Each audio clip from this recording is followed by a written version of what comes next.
Hello everyone, Rahul Mishra नाम है हमारा और एक और शानदार रिवीजन क्लास आज आप लोगों के लिए लेके मैं आया हूँ। ठीक है, रिवीजन क्लास का पैटर्न हमारा वही रहता है। 15 क्वेश्चन हम लोग प्रत्येक रिवीजन क्लास में डिस्कस करते हैं। वीडियो को एंड तक देखना होता है। जितनी देर में मैं क्वेश्चन पढ़ता हूँ उतनी देर में आप लोगों को आंसर खुद से देना होता है, नोट डाउन करके रखना होता है और वीडियो के एंड में आप लोगों को अपना स्कोर कमेंट करके बताना होता है कि कितना स्कोर आपका रहा आउट ऑफ 15। और ये रिवीजन क्लास बहुत ज़्यादा बेनिफिशियल रहने वाली है। जो लोग लगातार रिवीजन क्लासेस में बने हुए हैं, जो लगातार रिवीजन क्लासेस कर रहे हैं, उन लोगों को अभी मेरे पास में कमेंट्स वगैरह आते हैं कि वो लोग डिफरेंट पोर्टल्स से मॉक टेस्ट वगैरह परचेज किए हुए हैं कहीं ना कहीं से। वहाँ पर बैंकिंग एंड फाइनेंशियल अवेयरनेस के काफ़ी सारे क्वेश्चंस यहाँ से मिल रहे हैं। ठीक है ना। और कुछ लोगों के डाउट्स इस तरीके से भी आते हैं कि वो लोग पीडीएफ में जो कंटेंट दिया रहता है, जो चीज़ें पढ़ाई जाती हैं उसको याद नहीं रहता और वहाँ पर किसी और प्लेटफॉर्म पे कुछ नया क्वेश्चन उनके सामने आ जाता है तो फिर उनको डर लगता है कि कैसे क्या हो गया, ये कहाँ आ गया, ये पढ़ाया नहीं गया है। तो कंटेंट सब कुछ आपको दिया गया है, पढ़ाया गया है। पीडीएफ वगैरह ध्यान से पढ़ना, सीरियसली चीज़ों को पढ़ना, तभी जाकर कर पाओगे। पेपर कुछ ना कुछ टफ तो करेंगे ही करेंगे। ठीक है ना। तो जो मैं रिवीजन के टाइम पे बोलता हूँ कि जब इस पर्टिकुलर क्वेश्चन का आप लोग आंसर देते हो रिवीजन क्लास में, तो फिर उस क्वेश्चन से संबंधित और भी जो भी चीज़ें पढ़ ही रहे हो उसको आप लोग उसी टाइम समय रिकॉल किया करो, क्योंकि क्वेश्चन वहाँ से भी फ्रेम हो सकता है। अभी एक स्टूडेंट का मेरे पास में फीडबैक कमेंट आया था कि सर डीपीआई इंडेक्स जो होता है आरबीआई के द्वारा जो रिलीज किया गया था, डिजिटल पेमेंट इंडेक्स, इसके कितने पैरामीटर्स होते हैं और किसका किसका कैसे कैसे क्या क्या वेटेज होता है। तो वो बच्चा थोड़ा सा डर रहा था कि सर ये पढ़ाया नहीं गया या फिर पढ़ा था तो मैं याद नहीं है मुझे। इस तरीके का डर होता है लोगों का। फिर मैंने उसको मतलब स्क्रीनशॉट वगैरह दिया पीडीएफ का कि ये देखो भाई पढ़ाया गया था और क्लास में भी पढ़ाया गया था। तो आप फिर उसको लगा कि हाँ उससे ही नहीं याद रह रहा था। तो मैं बार बार इसीलिए बोलता हूँ कि जो भी चीज़ें पढ़ाई जाती हैं उसको याद रखो। वीडियो को 3-4-5 बार देखो आप लोग, पीडीएफ को 3-4-5 बार पढ़ो। रिवीजन क्लास इसीलिए लेके आ रहा हूँ कि सारे के सारे जो इंपॉर्टेंट क्वेश्चन मुझे लग रहे हैं उसको यहाँ पर मैं डिस्कस कर रहा हूँ और डिस्कस करने के टाइम ये भी बताता हूँ कि ये question exam point of view से बढ़िया है और इस क्वेश्चन से संबंधित जो भी चीज़ आप लोग या तो पेड क्लासेस में या तो फिर कहीं और से भी पढ़े हो, जहाँ से भी आप लोग पढ़ाई कर रहे हो, उस समय इस क्वेश्चन से संबंधित जो भी चीज़ें पढ़े हो सब कुछ रिकॉल करो। रिवीजन का मतलब यही नहीं है कि सिर्फ ऑनलाइनर क्वेश्चन पढ़ लिया और आगे बढ़ लिया, 15 आउट ऑफ 15 में कितने मार्क्स आए आपने बता दिया, वहीं से उससे बात खत्म नहीं होने वाली है। उस क्वेश्चन से संबंधित और भी जो भी चीज़ें आपको याद आ रही हैं, जो कुछ भी आप लोग पढ़े हो उसको भी उसी समय रिकॉल करो। नहीं हो रहा तो रिवीजन क्लास 2 बार देखो, दोबारा उस क्वेश्चन को सर्च करो अपने नोट्स में। ठीक है, तो एक बेहतर तरीका होता है पढ़ाई करने का। ठीक है, बात को बहुत लंबा नहीं खींचेंगे, थोड़ा थोड़ा बहुत इन्फॉर्मेशन ये देनी थी। ये कुछ चीज़ें मेरे पास में इस तरीके का फीडबैक और इस तरीके की क्वेरीज आ रही थी, तो मैंने कहा कि स्टार्टिंग में ही वीडियो को मैं इसको बताता हूँ आप लोगों को। फिलहाल क्लास स्टार्ट करेंगे। पहला क्वेश्चन हमारे स्क्रीन पर है और देखो इसमें क्या बोला गया है। Which bank has overtaken the SBI to earn top spot on the list of 2023 CRISIL's Greenwich market share leaders in large corporate banking. यानी कि बड़े कॉर्पोरेट बैंकिंग में क्रिसिल के ग्रीनविच मार्केट शेयर लीडर्स 2023 की सूची में शीर्ष स्थान अर्जित करने के लिए किस बैंक ने एसबीआई को पीछे छोड़ दिया। ये रहा पहला क्वेश्चन। दूसरे क्वेश्चन की तरफ अगर हम लोग पढ़ेंगे तो इसमें बोला गया है कि by which name the federal bank has recently launched a unique non resident saving bank account for NRI women. ठीक है, इसका मतलब क्या हो जाएगा कि किस नाम से फेडरल बैंक ने भी हाल ही में एनआरआई महिलाओं के लिए एक अद्वितीय अनिवासी बचत खाता खोला है, लॉन्च किया है। ये दूसरा क्वेश्चन है। ये दोनों क्वेश्चंस आप लोगों के सामने हैं और इन दोनों क्वेश्चंस के आंसर आप लोग अभी तक दे दिए होंगे, इसी में उम्मीद करूंगा। पहला जो क्वेश्चन है इसमें बैंक का नाम पूछा गया है। ठीक है ना, पहला जो क्वेश्चन है इसमें बैंक का नाम पूछा गया है तो इसका जो आंसर होगा एचडीएफसी बैंक। इसका आंसर होगा एचडीएफसी बैंक। दूसरा क्वेश्चन पूछा गया है, अकाउंट का नाम इसमें पूछा गया है। ठीक है ना, by which name federal bank है, तो इसमें जो अकाउंट का नाम हो जाएगा वो हो जाएगा एनआरई प्लस। ठीक है, ये अकाउंट का नाम हो जाएगा। इन दोनों क्वेश्चंस के आंसर आप लोगों के सही होंगे, ऐसे मैं उम्मीद करूंगा। आगे बढ़ते हैं। Which bank has recently partnered with द्वारा क्षेत्रीय ग्रामीण financial services for co lending to provide business capital to micro enterprises operating primarily in the unorganized sector. यानी कि हाल ही में किस बैंक ने मुख्य रूप से असंगठित क्षेत्र में काम करने वाले सूक्ष्म उद्यमों को व्यावसायिक पूंजी प्रदान करने के लिए, सह उधार देने के लिए, को लेंडिंग के लिए द्वारा क्षेत्रीय ग्रामीण वित्तीय सेवा के साथ में साझेदारी की है। ये रहा पहला क्वेश्चन।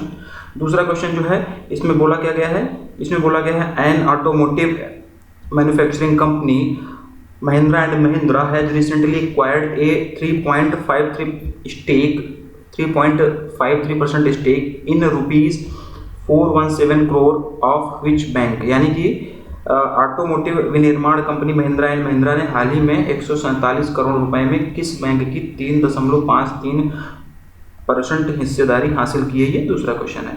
और इन दोनों क्वेश्चंस का आंसर आप लोग बताओ। अभी तक आप लोग बता दिए होंगे, ऐसा मैं उम्मीद कर रहा हूँ। इसमें भी बैंक पूछी गई है, तो इसका भी आंसर HDFC बैंक होगा, ठीक है ना। और इसमें भी बैंक पूछी गई है, तो इसका भी आंसर बैंक ही होगा। लेकिन बैंक कौन सा होगा, इस बार बैंक बदल जाएगा, इस बार बैंक बदल जाएगा। और ये बैंक जो होगा, ये होगा RBL बैंक, ठीक है ना। अब इस क्वेश्चन से संबंधित जो भी चीज़ें आप लोग पढ़े हो, जो भी PDF में पढ़े हो या जो भी वीडियो कोर्स में पढ़े हो, उसको याद करो, ठीक है ना। कि RBI ने जब क्या नॉर्म रिलीज किया था, क्या जो इंडस्ट्रियल हाउसेज होते हैं वो किसी बैंक में हिस्सेदारी ले सकते हैं कि नहीं ले सकते हैं, तो कितने % तक ले सकते हैं, इससे संबंधित, इससे रिलेटेड जो गाइडलाइंस थी RBI के द्वारा कब जारी की गई थी, उसमें क्या कहा गया था, क्या वो प्रमोटर बन सकते हैं कि नहीं बैंक के, कितने % की हिस्सेदारी होती है, ठीक है ना। तो ये सारी चीज़ें जो कुछ भी आप लोगों को पढ़ाई गई थी ना, PDF में मिला जो कुछ पढ़ाई गई थी, उसको सबको रिकॉल करो। रिवीजन का मतलब यही होता है, सिर्फ ऐसा नहीं कि इस क्वेश्चन का आंसर दिया और आप आगे बढ़ ली। होता क्या है कि ऐसे डिक्टो, कई ऐसा तो नहीं होगा ना कि डिक्टो जो मैं क्वेश्चन फ्रेम कर रहा हूँ वही मतलब सेम पूछ लेगा वो। ऐसा तो बहुत रेयरली होता है कि डिक्टो क्वेश्चन जो यहाँ पे पढ़ाया गया वही आ जाए। तो जो क्वेश्चन फ्रेम होते हैं फिर वो एक्सप्लेनेशन से आते हैं, फिर बाकी और जो चीज़ें क्लास उसमें PDF में पढ़ाई गई रहेगी वहाँ से उन सारी चीज़ों से आते हैं। तो उन सारी चीज़ों को भी रिकॉल करना, रिवीजन करना जरूरी होता है हमारे लिए, ठीक है ना। तो ये रिवीजन क्लास इसीलिए आप लोगों को कराई जा रही है, ठीक। तो इन दोनों क्वेश्चन के आंसर मैंने बता दिए, आगे बढ़ते हैं। Which fintech company has recently launched a money saver export account for Indian exporters to save 50% on overseas bank transfer? इसका मतलब हो जाएगा, हाल ही में किस फिनटेक कंपनी ने विदेशी बैंक हस्तांतरण पर 50% बचाने के लिए भारतीय निर्यातकों के लिए money saver export account launch किया है, पहला क्वेश्चन। दूसरा क्वेश्चन जो है इसमें ये बोला गया है कि एज पर the SBI EcoRep report dated on the 27th of July 2023, India is going to become the world third largest economy in which year? यानी कि 27 जुलाई 2023 को जारी SBI EcoRep रिपोर्ट के अनुसार भारत किस वर्ष दुनिया की तीसरी सबसे बड़ी अर्थव्यवस्था बनने जा रहा है, ये इसमें पूछा गया है, ठीक है। तो इन दोनों क्वेश्चंस के आंसर आप लोग दोगे। इसका जो आंसर हो जाएगा रेजर पे, इसका जो आंसर हो जाएगा रेजर पे हो जाएगा, और इसका हो जाएगा 2027, इसका जो हो जाएगा 2027। अब इस क्वेश्चन में जो भी और पढ़ाया गया था वो भी आप लोग रिकॉल कर लेना कि इंडिया की एक्चुअल GDP को आधार बनाकर SBI EcoRep ने ये रिपोर्ट तैयार की थी। तो सब चीज़ें मतलब पढ़ते हुए चला करो, रिकॉल करते हुए चला करो। Which bank has recently been included in the second schedule of the Reserve Bank of India Act 1934 by the RBI? हाल ही में RBI द्वारा किस बैंक को भारतीय रिजर्व बैंक अधिनियम 1934 की दूसरी अनुसूची में शामिल किया गया है, पहला क्वेश्चन। दूसरे क्वेश्चन की तरफ अगर हम लोग पढ़ते हैं तो इसमें बोला गया है कि for the distribution of its health insurance products Aditya Birla health insurance company limited has recently partnered with which bank? यानी कि अपने स्वास्थ्य बीमा उत्पादों के वितरण के लिए Aditya Birla health insurance company ने हाल ही में किस बैंक के साथ में साझेदारी की? तो ये दो क्वेश्चंस हैं और इन दोनों क्वेश्चंस के आंसर आप लोगों को पता होंगे, अभी तक दे दिए होंगे ऐसा मैं उम्मीद करूंगा। सेकंड शेड्यूल की यहाँ पर बात हुई तो सेकंड शेड्यूल से संबंधित जो भी आपको पढ़ाया गया था क्लास में PDF में, उसको भी आप लोग इस समय रिकॉल करना, ठीक है। तो बैंक का नाम इसमें पूछा गया है, तो बैंक का नाम है नॉन्ग हब बैंक, मैं लिख रहा हूँ, बैंक का नाम है नॉन्ग हब बैंक, ठीक है ना। और ये जो बैंक है ये साउथ कोरिया बैंक है, साउथ कोरिया बेस्ड बैंक है, ठीक है, साउथ कोरिया बेस्ड बैंक है ये। अब ये कब इंडिया में आई, कब से इसने ऑपरेशन स्टार्ट किया, ठीक है ना। RBI इसका सेकंड शेड्यूल वाली जो बात कही गई है वो सब कुछ मतलब इसी टाइम पर आप लोग रिकॉल कर लेना जो आपको पढ़ाया गया था। दूसरे क्वेश्चन की अगर हम लोग बात करेंगे तो इसमें पूछा गया था कि विद विच बैंक, कौन सी बैंक के साथ में आदित्य बिरला हेल्थ इंश्योरेंस ने मतलब पार्टनरशिप किया हुआ है इंश्योरेंस प्रोडक्ट को लॉन्च करने के लिए, ठीक है ना, डिस्ट्रीब्यूट करने के लिए। तो इसका जो आंसर हो जाएगा, इसका आंसर होगा यूको बैंक, ठीक है, इसका जो आंसर होगा यूको बैंक, ठीक है। आगे बढ़ते हैं। In order to offer banking products and services which bank has recently signed an MOU with Godrej capital limited, ठीक है। यानी कि बैंकिंग उत्पादों और सेवाओं की पेशकश करने के लिए किस बैंक ने हाल ही में गोदरेज कैपिटल लिमिटेड के साथ में समझौता ज्ञापन पर हस्ताक्षर किया है, पहला क्वेश्चन। अगला क्वेश्चन क्या कह रहा है, अगले क्वेश्चन में ये बोला गया है कि which bank has recently partnered with Shriram housing finance limited for co lending through the UBCO.lend platform. यानी कि किस बैंक ने हाल ही में UBCO.lend प्लेटफॉर्म के माध्यम से सहऋण यानी कि को लेंडिंग के लिए श्रीराम हाउसिंग फाइनेंस लिमिटेड के साथ में साझेदारी की है, ये इसमें पूछा गया, ठीक है ना। तो इन दोनों के आंसर अभी तक आप लोग दिए होंगे ऐसी मैं उम्मीद करूंगा। और इसमें गोदरेज वाली जो बात हुई है तो इसमें पूछा गया है विच बैंक, तो इसका जो आंसर हो जाएगा स्टेट बैंक ऑफ इंडिया, इसका जो आंसर हो जाएगा स्टेट बैंक ऑफ इंडिया। और इसमें भी ये दूसरा क्वेश्चन है, इसमें भी बैंक ही पूछा गया है, इसमें भी बैंक पूछा गया है, तो इसका जो आंसर हो जाएगा एक्सिस बैंक, इसका जो आंसर हो जाएगा एक्सिस बैंक। अब इन बैंकों के हेडक्वार्टर, टैग लाइन, एमडी, सी छोटी छोटी मगर मोटी बातें हैं, शक्तिमान टाइप वाली हैं, तो ये सब भी आप लोग रिकॉर्ड करते हुए चला करो साथ ही साथ में, ठीक है। The Ministry of Commerce and Industry, Government of India has recently released the Foreign Trade Policy 2023, which aims to increase India's export to $2 trillion by which year? वाणिज्य और उद्योग मंत्रालय भारत सरकार ने हाल ही में विदेश व्यापार नीति 2023 जारी की, जिसका उद्देश्य भारत के निर्यात को किस वर्ष तक $2 ट्रिलियन अमेरिकी डॉलर पहुंचाना है। ये इस क्वेश्चन का हिंदी में मतलब है। और इसका जो आंसर हो जाएगा, इसका आंसर आप लोग दो, 5-6 सेकंड का टाइम आप लोगों को देता हूँ, आप लोग दो। तो इसका जो आंसर होगा 2030, इसका जो आंसर हो जाएगा 2030, ठीक है। तो ये भी सही होगा आप लोगों का, ऐसे मैं उम्मीद करूंगा। The life insurance corporation of India, general insurance corporation of India and which insurance company has recently been identified as domestic systemically important insurers DSIIs for the financial year 2022 to 23 by the Insurance Regulatory and Development Authority of India, यानी कि IRDAI। भारतीय जीवन बीमा निगम, general insurance corporation of India limited और किस बीमा company को हाल ही में भारतीय बीमा विनियामक और विकास प्राधिकरण IRDAI द्वारा वित्तीय वर्ष 2022-23 के लिए घरेलू व्यवस्थित रूप से महत्वपूर्ण बीमाकर्ता के रूप में पहचाना गया है, आइडेंटिफाई किया गया है, ये इसमें पूछा गया है। और इसका जो आंसर होगा न्यू इंडिया एश्योरेंस, ठीक है ना, न्यू इंडिया एश्योरेंस, ये भी आप लोगों का सही होगा, ऐसी मैं उम्मीद कर रहा हूँ। यहाँ पर देखो 3 क्वेश्चन आप लोगों के सामने दिए गए हैं। In order to create investment option curated by Morningstar that match the risk preference of different investors, DBS Bank India launched an investment solution by which name? Morningstar द्वारा क्यूरेट किए गए निवेश विकल्पों का एक सेट बनाने के लिए जो विभिन्न निवेशकों को जोखिम वरीयताओं से मेल खाता हो, DBS बैंक इंडिया ने किस नाम से निवेश समाधान लॉन्च किया है, पहला क्वेश्चन।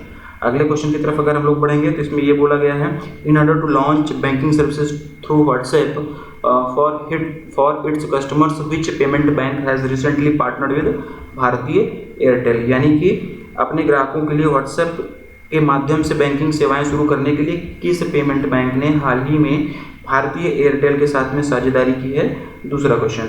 तीसरा क्वेश्चन जो है इसमें ये बोला गया है, according to the data from the centre for monitoring Indian economy CMIE, India's unemployment rate increased to what percentage in the March 2023, यानी कि centre for monitoring Indian economy के आंकड़ों के अनुसार मार्च 2023 में भारत की बेरोजगारी दर कितने प्रतिशत तक बढ़ गई है, ये इसमें पूछा गया है। ये 3 क्वेश्चन आप लोगों के सामने है और इन तीनों क्वेश्चंस का आंसर आप लोगों को मतलब देना है, ठीक है ना। तो इसका क्या आंसर हो जाएगा, पहला वाला जो है इसका क्या आंसर हो जाएगा, तो इसमें पूछा क्या गया है, इसमें ये पूछा गया है कि DBS bank by which name, ठीक है ना, DBS बैंक ने किस नाम से एक इन्वेस्टमेंट सोल्यूशन लॉन्च किया, तो इसका जो नाम है डिजी पोर्टफोलियो, ठीक है, मैं लिख रहा हूँ डिजी पोर्टफोलियो, ठीक है, डिजी पोर्टफोलियो ये इसका हो जाएगा पहले का आंसर। दूसरे की अगर हम लोग बात करेंगे तो इसमें क्या पूछा गया है, व्हिच पेमेंट बैंक, इसमें पेमेंट बैंक का पूछा गया है, तो इसका जो आंसर हो जाएगा IPPB, इसका जो आंसर हो जाएगा इंडिया पोस्ट पेमेंट बैंक, इसका जो आंसर हो जाएगा IPPB India post payment bank. और इसमें जो पूछा गया है कि अनएम्प्लॉयमेंट रेट कितना परसेंट इंक्रीज हुआ मार्च 2023 में, तो इसका जो आंसर हो जाएगा 7.8%, ठीक, 7.8%। तो टोटल 15 क्वेश्चन हम लोगों ने डिस्कस कर लिया, टोटल 15 क्वेश्चन डिस्कस कर लिया, और इस 15 क्वेश्चंस में से आप लोग अभी तक कितने नंबर आए हैं आप लोग ये बता दो। आउट ऑफ 15 आप लोगों के कितने क्वेश्चन सही हुए ये आप लोग कमेंट करके बताओगे। और पढ़ने का और रिवीजन करने का जो तरीका मैंने आपको बताया उस तरीके से चीज़ों को रिवाइज करते रहो। बहुत पैनिक नहीं क्रिएट करना, अगर क्वेश्चन नहीं बन रहे हैं तो, नहीं याद आ रहे हैं तो, लेकिन बहुत ऐसा मतलब ढीले ढाले भी नहीं रहना कि नहीं बनना है तो आपको टेंशन ही नहीं हो रही, टेंशन तो लेनी है। रिवीजन मल्टीपल टाइम पे करते जाओ, डिफरेंट सोर्सेज से अगर पढ़ रहे हो, क्वेश्चन नहीं बन रहे हैं तो कोई डरने की घबराने की जरूरत नहीं है। बहुत सारी चीज़ें, बहुत अच्छा कंटेंट PDF में आप लोगों को अवेलेबल कराया गया है, मल्टीपल टाइम उसको रिवीजन करते रहो। दुनिया का किसी भी एग्जाम आपका जो बैंक से संबंधित होगा क्लियर करोगे आप। बैंकिंग एंड फाइनेंशियल अवेयरनेस में तो कोई दिक्कत आएगी नहीं, फिर उठा के कहीं किसी भी प्लेटफॉर्म पर मॉक टेस्ट दे देना। बहुत मेहनत से, बहुत शिद्दत से कंटेंट आप लोगों के लिए तैयार किया गया, सारी चीज़ें वहाँ पे डाली गई हैं। हाँ, आपको याद कितना रहता है ये चीज़ें मैटर करेंगी, तो मल्टीपल टाइम पे रिवीजन करते रहो। 15 में से कितने नंबर आए ये कमेंट कर बताओ। अगली रिवीजन क्लास में हम लोग फिर से मिलते हैं।